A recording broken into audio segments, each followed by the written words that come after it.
Wolfenstein: The New Order is a game that has quite a bit to live up to. As the most recent entry in a franchise that pioneered the first-person shooter genre, it's expected to stand tall in an arena crowded with highly polished, lavishly produced action blockbusters. It's also expected to carry on the tradition of a series more than 3 decades old without tarnishing Wolfenstein's good name. I'm happy to say that The New Order is a resounding success and then some. Although it is curious that The New Order has no multiplayer feature, what it does offer is a lengthy single-player campaign that will take you through a diverse run of different environments. This review only covers the Xbox 360 release, and while it doesn't look as sharp as other versions, the game runs extremely smoothly most of the time. Marry this to the game's responsive and precise controls, and the common problem of performance issues inhibiting the player is almost totally absent, which makes every single firefight a fair test of skill. The game forgoes the open game world employed by its immediate predecessor, 2009's Wolfenstein, in favor of traditional linear level progression. That said, the environments frequently offer multiple paths to your objectives, and are large and open enough in their own right to ensure that you never find yourself feeling railroaded.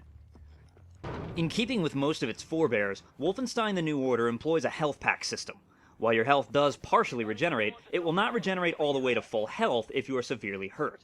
And if you already find yourself at full health, picking up a health pack will give you an abundance of health that will slowly count down to your full limit. This gives you some tactical options when planning your next move.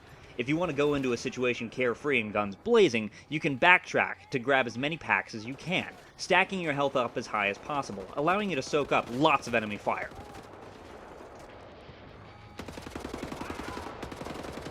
If you'd rather save the health packs for when you're badly hurt, you can approach the firefight a bit more carefully, and then go back for them later if you need to. There is always a risk that you might not be able to return to the area, but what fun is a game without taking a few risks? There's some stealth mixed into the action, with segments that encourage you to observe the movements of patrolling guards and then either go in for the kill or creep past undetected.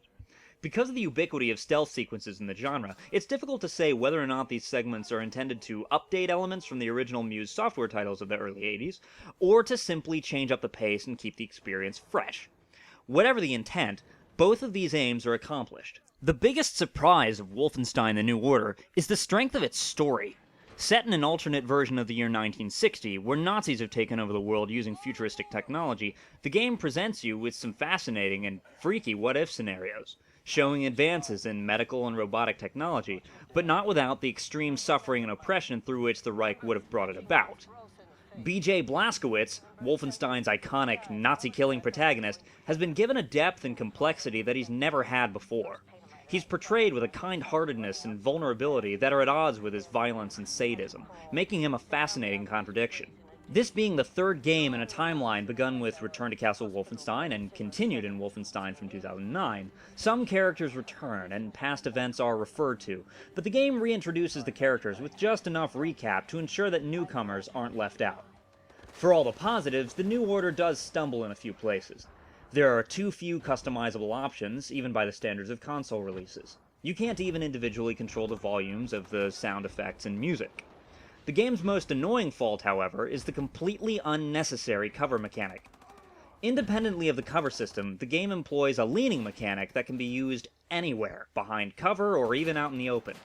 You hold down the left bumper and then just move the left joystick wherever you want to go, and Blazkowicz will lean over, stand up, or crouch down, as gradually as you feel like in the direction that you indicate.